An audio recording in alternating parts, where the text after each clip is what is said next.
ιστορίες. Μαζί μας ο κύριος Καραγκιόζης Καραγκιόζοπουλος και η κυρία Πετρούλα Αλφα Ρο, η οποία θα μας πει τι σημαίνει αυτό το Αλφα Ρο. Anonymous reporter. Το μόνο σου δυστυχώ. Λοιπόν, σήμερα θα μιλήσουμε για τις Καραγκιόζο ιστορίες, η οποία μας το ζήτησε η κυρία Πετρούλα Αλφα Ρο, anonymous reporter, Που δεν την ξέρω τη μάνα του. που δεν την ξέρει ο Τμάνος που λέει ο Καραγκιόζης. Και λοιπόν, να ξεκινήσουμε. Γιατί η κυρία Πετρούλα Αλφα Ρο, βοητευτική κυρία, μας ζητήσατε να κάνουμε αυτή την εκπομπή, τέλος πάντων. Το ζήτησα γιατί πρέπει οι νέοι να μάθουν για την ιστορία του Καραγκιόζη και ορισμένες πληροφορίες για αυτόν. Αν δεν θέλετε να μάθετε, αλλά στις 8 στο θέατρο Δελφινάριος πηγαίνουμε να δείτε. Έχουμε παραστεί.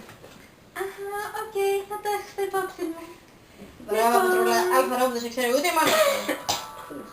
Λοιπόν, η καταγωγή των φαντασιών διεκδικείται από πολλές χώρες, ανάμεσά τους είναι η Ελλάδα, η Τουρκία, η Αίγυπτος, η Κίνα, η Άβα και άλλες.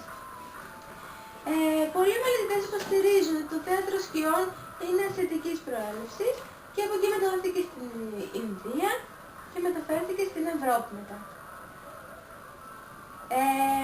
Πιστεύετε ότι η γέννησή του βρίσκεται στην Κίνα, από μια κινέζικη εγκυκλοπαίδεια όλο αυτό, του 1000 μετά Χριστόν, και πιστεύετε το γεγονός αυτό οφείλεται από ένα απλό γεγονός, το οποίο λέει ότι οι Κινέζοι κάλυπταν τα παράθυρά τους με χαρτί και μετά τη συνέχεια το βράδυ, καθώς το εσωτερικό του σπιτιού φωτίζονταν, οι σκιές των ενίκων πρόσφεραν ένα ονειρικό θέαμα στους περαστικούς. Ακριβώς. Πάντως μέσα, ένα λίπος έξω. Ένας Κινέζικος τρίλος λέει πως ο θάνατος της συζύγου του αυτοκράτορα Γιούντι, το δεύτερο μετά Χριστό αιώνα, προκάλεσε μεγάλη θλίψη στον αυτοκράτορα και έτσι επιβρέθηκε το θέατρο σκιών και ο αυτοκράτορας μέσα από αυτό συναντήθηκε την παρουσία της αγαπημένης του που είχε χαθεί. Εσείς, κύριε Καραγκιόζη, είπατε πως γνωρίζετε για μια τουρκική παράδοση.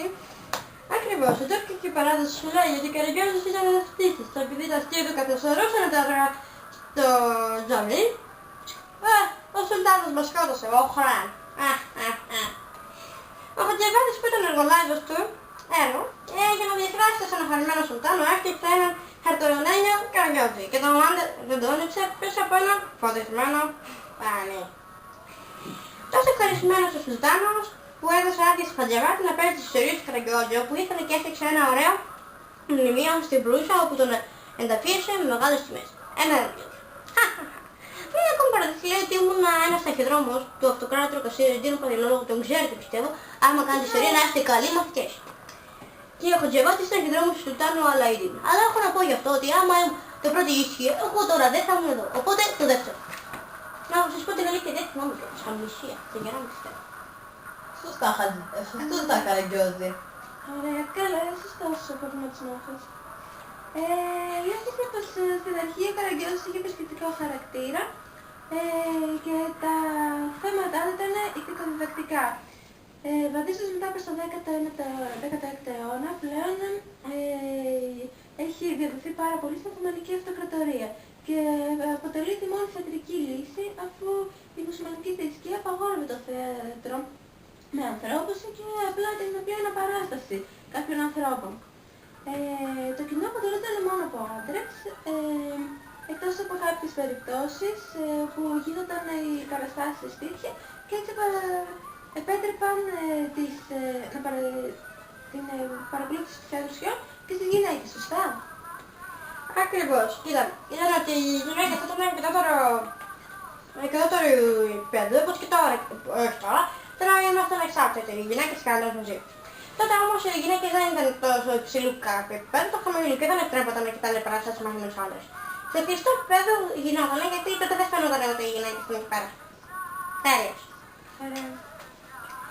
Κάποιες πληροφορίες λένε πως ο Τούρκος Καραγκιόζης ήταν βρωμόλογος και πιστεύανε πως διέθετε ένα τεράστιο φαλό, όπου είναι στο αντικατέστημα με το μακρύ του χέρι για λόγους ευπρέπειας. Σωστά όλα αυτά. Σωστά όλα αυτά. Σωστά, ναι, πολύ σωστά. Μμμ. Και αυτό το δεν έπρεπε να έχει αυτό. Να κρυμώσαμε. Μμμ. Επίσης, ξέρω πως το θέατρο Σκιόρ το χωρίζουν σε κάποιες περιόδους. Η πρώτη ξεκινάει από το 1850 και φτάνει μέχρι το 1880, όπου ο Καραγκιός αυτής της εποχής ήταν τρίτης προέλευσης, γιατί ήταν βρωμόλογος. Συχνά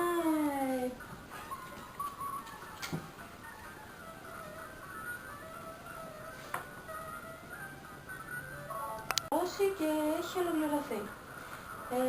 Η πρώτη τελευταία περίοδος, το 1924 μέχρι το 1925, εμφανίστηκαν για πρώτη φορά φυλάδι με τα έργα του Καραγκιόζη και με ενδιαφέρουσες εικονογραφίες. Ο Καραγκιόζης πλέον θεωρείται ένα αρκετά αξιοπρεπές θέαμα.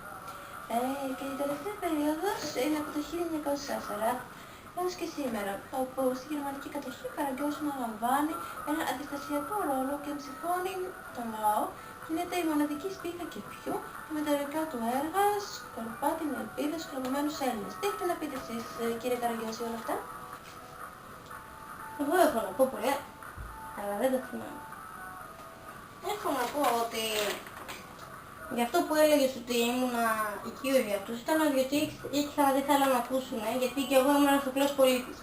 Ήξερα τι θέλαν να ακούσουν και τους τα έλεγα και έτσι γι' αυτό με αγαπώσαν. Μετά ήταν ότι δεν σβήστηκε ποτέ ο Καραγκιόζης, γιατί ήταν κάτι πολύ διαφορετικό ένα θέατρο σκιών. Να βλέπεις φιγούρες πίσω από κάτι σκιές. Αυτό ήταν διαφορετικό για αυτούς και γι' αυτό με αδερφούσαν και με ερχόσαν να με δούνε και δεν πηγαίναν σε ένα απλό θέατρο. Μετά έχω να πω ότι στην τρίτη περίοδο του θεάτρου σκιών, που θεωρείται και η περίοδος μου της τελευταίας, είναι ότι έχω να πω ότι δηλαδή πεπέτονται παιδί με δεν ξέρω.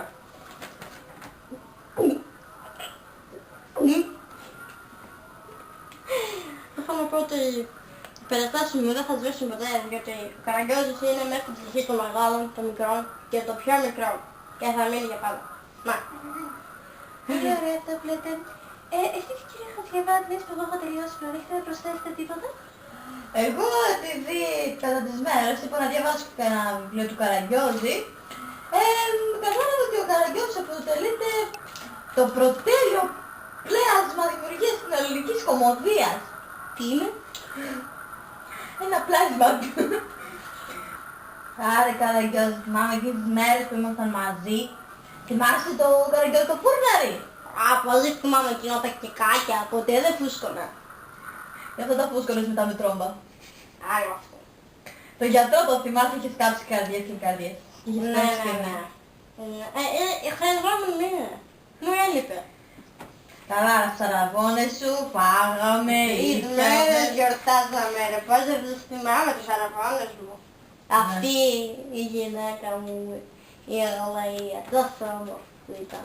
Έβαλε την καλή της ποδιά και την μέρα που θυμάμαι.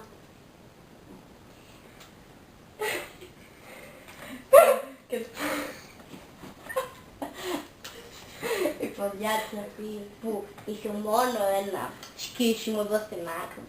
Πολύ Για αυτό το- σεξι. Γι' αυτό το σκέφτομαι ότι παντρεύτηκες, Μόνο γι' αυτό. Έχει τέτοια χαρίσματα, έκανε κάτι δουλειές. Πάντως δεν μπορείς τώρα, έχεις γίνει στάρ Καραγκιόζη. Και εγώ Και- μαζί σου. Σαν τον Dance που δεν στάς. Όχι ρε, και χορεύουνε. Εμείς λέμε τάρ. Χωρίς Σαν να- εκείνο που κάνουν στο Hollywood, που βάζουν κάτω τα αστέρια και τα πατάνε, κάτι τέτοιο. Το δικό μου στέλνει που είναι. Κάπου εκεί το πατάνε. Με ποτάνε κιόλας. Δεν ντρέπονται λίγο. Τέλος πάντων. Κύριε Χατζιαβάτη. Τι να συνεχίσω, βρε όλα τα είπες. Κυρία Πίτρου, αλλά Αλφαρό που δεν σε ξέρει τη μάνα σου. Γοητευτική σε πράξη. Βοηθευτική που την είδες. Σε παρακαλώ, μιλάμε με μια κυρία. Πού την είδες την κυρία? Έχουμε και κυρίες εδώ. Τέλος πάντων. Πρέπει να κλείσουμε την εκπομπή γιατί μας φωνάζουμε από πάνω από το control. Ότι αυτά είχαμε να πούμε για τον Καραγκιόζη. Εκείνο που με τρώει, εκείνο που με σώζει, είναι που ονειρεύομαι σαν τον Καραγκιόζη. Φίλους και εχθρούς στις φρικτές μου πλάτες, όμορφα να σήκωνα σαν να ήταν επιβάτες. Λευκό μου σεντονάκι, λάμπα μου τρελή, ποια αγάπη τάχα μας φυσάει. Βάλε στη σκιά σου τούτο το παιδί, που δεν έχει απόψε που να πάει, που να πάει. Σαν σκιές γλιστρούν λόγια και εικόνες, κάρα σκουπιδιάρικα φεύγουν οι χειμώνες. Αν δεν τρέπεσαι να κάθισες πίσω, έλα στην παράσταση να σε γιουχαρίσω. Λευκό μου σεντονάκι, λάμπα μου τρελή, ποια αγάπη τάχα μας φυσάει. Βάλε στη σκιά σου τούτο το παιδί, που δεν έχει απόψε που να πάει, που να πάει.